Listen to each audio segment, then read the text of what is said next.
sama invité tey Sandra Viviane Diop la ngeen gën ko xam à travers la série Nafi mu nekk actrice principale série boobu di daw sur la télé Futurs Médias chaque année nag dafa am vague d'artistes vague de comédiens d'acteurs yoo xamante ne dafay ñëw ren ji elle est incontournable parce que bokk na ci ñi ci gën a fës ma am mbégte nag dalal ko dans 100% mobile Nafi wala Sandra nuyu naa la.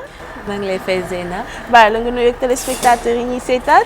asalaamaaleykum ñëpp ñi ñuy seetaan asalaamaaleykum ñëpp ñuy béggee émission 100% mobile man Nafi tudd Sandra Viviane Diop maa ngi leen di nuyu di leen ziar te di leen dalal jàmm.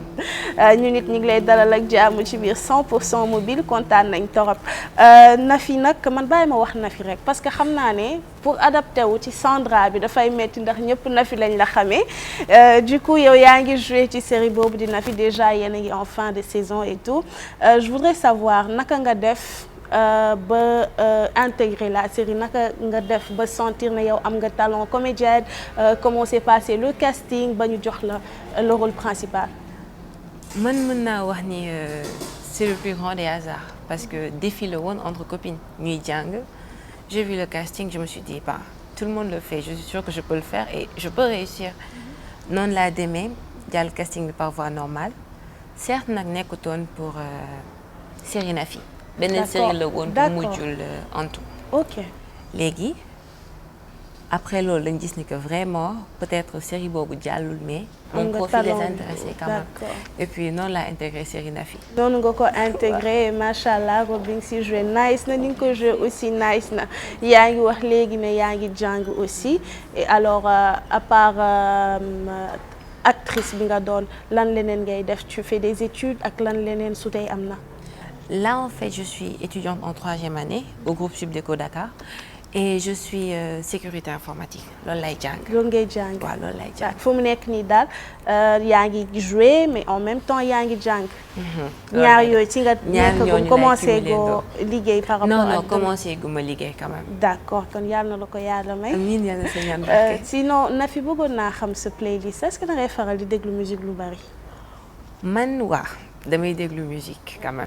yan son ngay gën a déglu su ma la laajoon nga defal ma sa playlist maanaam sa top 3 à la 3e position ban way ngay gën a déglu. à la 3e position adoration lay nekk. adoration groupe ICC. ñoom ñoo ko génne yaakaar ICC bu Côte d'Ivoire. ICC bu Côte d'Ivoire. Mon Dieu est puissant.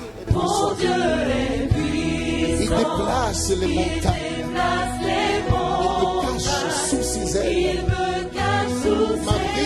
Sous son ombre puissante. Alors pourquoi cette chanson?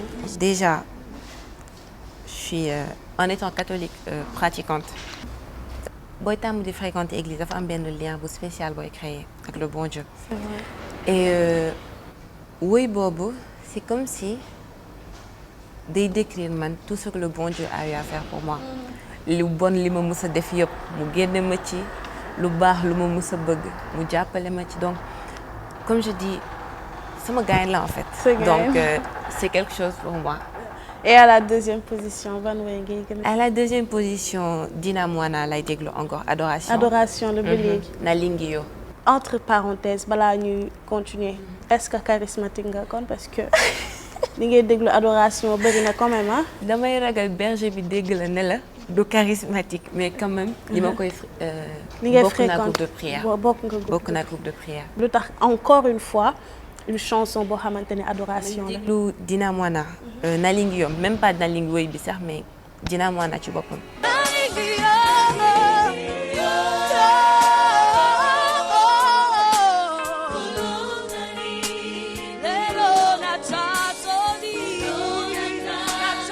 C'est une femme brave et encore une fois quand elle adore le Seigneur c'est comme si prière bi may def noonu elle le comprenait vraiment et j'ai pas besoin en fait de créer mes mots ou bien de lui dire oui papa je veux ceci je veux cela. Il sait tout. Il sait tout. Il suffit juste que je répète la chanson et là je me sens bien. cause pour laquelle. Et à la première position, c'est encore une chanson d'adoration, ou bien une louange lay nekk, Bi wala louange ça lay serait ça va carrément sortir de non tout bi ça. moom louange Ah, lay bi nekk louange bi la moom louange lay nekk ban encore titre la. Dina Mwana. Encore. Elombe.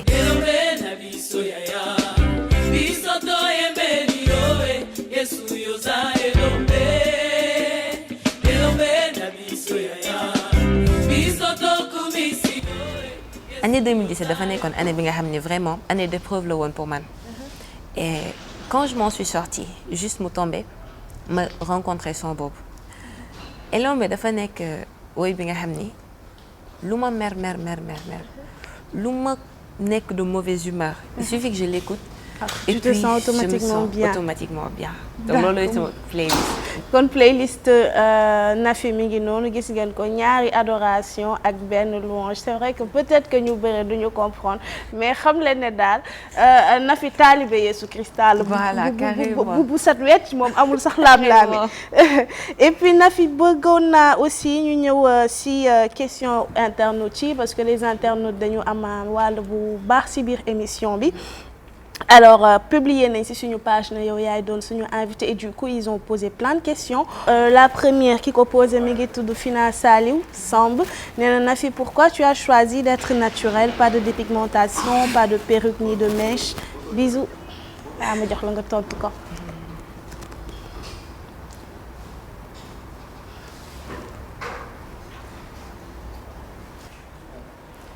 lan nga ko wax na fi. Fina dafa mel ni sama toomaa la. lan laa ko mën a tontu mooy je suis moi. Chez toi. Je suis moi. Encore une fois xawma peut-être éducation catholique bi ma recevoir la wala peut-être comment nit ñi wax nous les chrétiens comment nous sommes. On est nous, c'est à prendre ou à laisser. Ou à laisser. Donc et elle assume Nafi. Et j'assume comment je suis même pas Nafi mais j'assume comment Viviane est. D'accord. waaw genre comment Viviane comme est, c'est Viviane vrai. et genre sans dépigmentation damay teg cheveux nag. ah da ngay teg ça t'arrive quand même. damay teg cheveux non dama koy teg quand même mais peut-être dépigmentation laa dul def ak trop exagéré sur les make-up ou bien pédicure manucure. Artificiel ouais bi genre daal. le truc artificiel genre j'appuie pas trop sur ça. D'accord. De temps à autre nga koy def. ça fait du bien quand même. Pour la deuxième question Kébel la bombiste nee na Nafi j'aimerais savoir comment tu fais pour allier tes études et les tournages. Apparemment c'est une question tout petit peu salée hein. Alors Nafi ni nga ne wuuf dafa mel ni question bi dafa saf. ñu déglu loo ko tontu waaw. damay ragal sama profil en fait ma tontu dara. ñu felloo ma quoi loolu lay ragal. Mais je peux dire que ni c'est très dur. Vraiment à la fin de la journée je suis épuisée. Parce que li may jàng déjà c'est stressant. Sama école ils sont très stricts donc allier les deux je peux dire que ni c'est pas facile. C'est pas facile. C'est vraiment pas facile. Je sais même pas comment moi je fais. Comment tu fais pour gérer. Troisième question ki nee na hello Nafi lan ngay xaar ci sa carrière actrice fan nga bëgg yegg.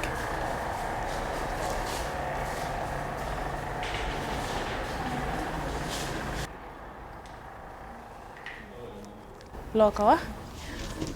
kooku maa ngi koy tontu ni franchement sama carrière actrice du ma ne c'est en stand-by du ma ne c'est en continu. Là genre je me concentre plus sur ma licence. Je veux vraiment finir ça d'abord. Et après ma mën a projeter wu peut-être su may continuer. wala su may arrêter pour de bon. D'accord.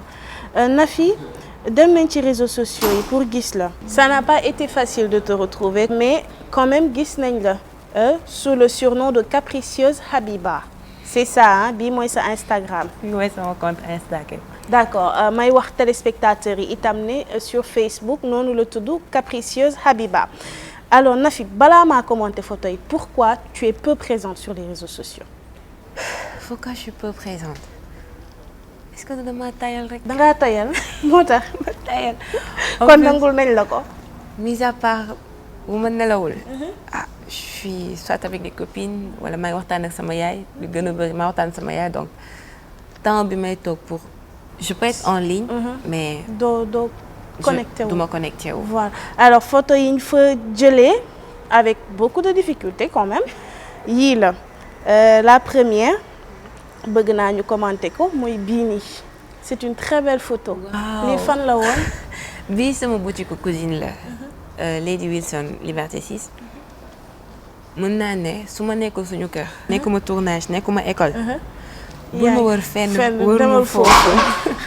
C'est une très belle photo. Oui. Et pour la deuxième fii ñu ngi la gis. li moom tournage la woon. bii moom tournage la woon vraiment. j'étais fatiguée et je pense que bii dafa tombé loon. may questionné wu comment ça se fait en fait que sama papa ak sama yaay ñuy échangeante regards yi. alors qu'ils disent ne pas se connaître. Donc je pense que bii la woon. ci lañ jëlee photo bi. bii nag da nga doon dem defi sport wala. C'est une très belle photo aussi. Non, quand même pas. Bii, c'était il y a pas longtemps. Mais je pense que je revenais d'une prière aussi. Prière nga demoon. Je pense bien bu soit fa laa jógee wala fa laa doon dem. Ce sont ces 3 photos. D'habitude 4 photos la ñuy proposer mais avec Nafi on est obligé d'en proposer juste 3 parce que encore une fois li bi nekk sur les réseaux sociaux bëriwul léegi nag damay teg sama téléphone bi daal di jël sama téléphone virtuel Nafi est-ce que am na nit koo xamante ne bëgg nga wax ak moom te xëy na bëgguloo mënuloo wax ak moom. nit ki nga xam ni bëgg naa wax ak moom mais mënumaa wax ak moom. waaw. Taraji P Henson. lu tax Taraji. Taraji, non, elle est folle cette fille. Non, je l'adore. Tu l'adores. Vraiment, je l'adore. Elle est brave. Grammy Awards boo fay dem. da ngay gis ni suñu woowee en fait benn actrice noire. Taraji day tëb genre ne ouais genre on est noir toog elle montre carrément que ni c'est nous. Genre en plus c'est pas le genre de femme bi nga xamante ni elle est genre non. Dans son coin, faisant choco et tout. Elle est free, genre elle insulte comme elle veut, elle parle comme elle veut. Sa vie, genre elle est simple, donc je m'identifie à elle. Taraji nag léegi li ci des xam nga nu ñuy def dama lay jox sama téléphone virtuel nga wax ak moom. D'accord. ay ca am. Je pense pas que mu dégg li may làkk de. mais grave am na traducteur. Hello. Vraiment, c'était juste pour t'encourager et te dire que je t'adore énormément. Et j'espère te voir un de ces 4. Plus de grâce sur toi. Oui. Au revoir. xanaa di wax téléspectateurs yi ne Taraji moom ngeen gën a xamee ci turu Cookie Lion bu nekk ci Empire moom la Nafi Fan moom la doon waxal li may def léegi mooy bàyyi la nga tàggoog téléspectateurs yi. ñëpp ñi toogoon bàyyi li ñuy def yëpp di seetaan Nafi ñëpp ñi toogoon ñëpp bàyyi li ñuy def di seetaan série Nafi di seetaan Zeyna ñu ngi leen di ziar te di leen ñaanal jàmm yéen ñëpp ba beneen.